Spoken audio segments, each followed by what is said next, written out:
नमस्कार। आज की बड़ी और धधकती खबरों के साथ हम फिर हाजिर हैं। सुनिए देश और राजनीति की उन खबरों को जो सत्ता की चूलें हिला रही हैं।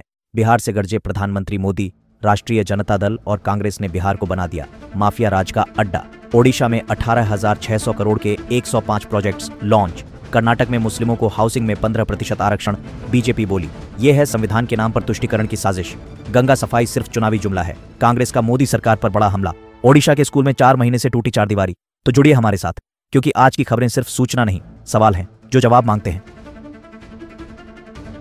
सीवान की धरती से प्रधानमंत्री नरेंद्र मोदी ने कांग्रेस और आरजेडी पर जबरदस्त हमला बोला। कहा, हाथ और लालटेन वाले लुटेरे हैं, बिहार को बर्बादी की दलदल में इन्हीं ने धकेला। पीएम ने 9,500 करोड़ रुपए की विकास परियोजनाओं की नींव रखी और वंदे भारत ट्रेन को हरी झंडी दिखाई। बोले, गरीब, दलित, पिछड़ा और महादलित ही मोदी की ताकत है और मैं आराम नहीं करूंगा। बिहार को मेक इन इंडिया का हब बनाने का ऐलान करते हुए कहा, अब एनडीए बनाएगा नए बिहार की तस्वीर। विपक्ष पर तंज कसते हुए बोले, ये लोग सिर्फ परिवार का विकास चाहते हैं, हम चाहते हैं सबका साथ, सबका विकास। ओडिशा में पीएम मोदी ने 18,600 करोड़ रुपए की 105 बड़ी परियोजनाएं लॉन्च कर राजनीतिक जमीन हिला दी। ओडिशा विजन डॉक्यूमेंट के जरिए $1.5 ट्रिलियन की अर्थव्यवस्था का सपना जगाया। 2047 तक ओडिशा को बनेगा आर्थिक महाशक्ति। बौद्ध जिले को पहली पैसेंजर ट्रेन, 100 इलेक्ट्रिक बसें और दर्जनों रेलवे प्रोजेक्ट्स को दिखाई हरी झंडी। लखपति दीदी और सांस्कृतिक धरोहरों को नया जीवन देने की योजना भी लॉन्च की गई। मोदी बोले, अब ओडिशा बनेगा आत्मनिर्भर भारत की रीढ़। कर्नाटक सरकार ने अल्पसंख्यकों को हाउसिंग स्कीम में 15% आरक्षण देने का फैसला किया। बीजेपी भड़क उठी। विजयेंद्र येदियुरप्पा ने कांग्रेस पर जमकर हमला बोला, ये संविधान के खिलाफ है, धर्म के आधार पर आरक्षण नहीं, ये बाबा साहेब आम्बेडकर के विचारों का अपमान है। पहले 4% सरकारी ठेके, अब हाउसिंग। बीजेपी ने पूछा, ये तुष्टीकरण कहां रुकेगा? बीजेपी ने चिताया, संविधान के साथ प्रयोग बंद करो, वरना जनता और न्यायालय दोनों हिसाब लेंगे। विपक्ष ने इसे खुला वोट बैंक गेम बताया और कानूनी लड़ाई का ऐलान किया।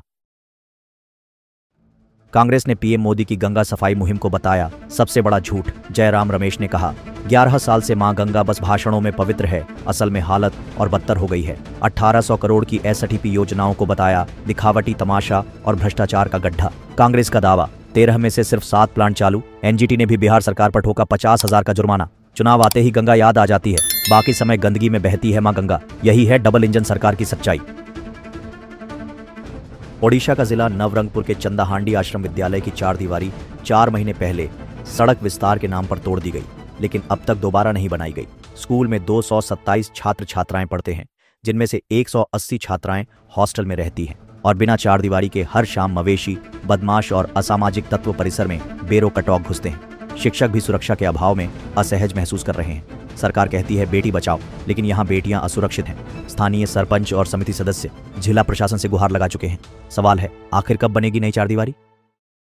तो दोस्तों, ये थी आज की सबसे बड़ी और सबसे जरूरी खबरें जो हर भारतीय को जाननी चाहिए। अगर आपको ये वीडियो जानकारीपूर्ण और दमदार लगी हो तो अभी लाइक कीजिए, कमेंट में अपनी राय जरूर बताइए और सबसे जरूरी बात, प्राइम न्यूज धरणी हिंदी को सब्सक्राइब करना बिल्कुल मत भूलिए।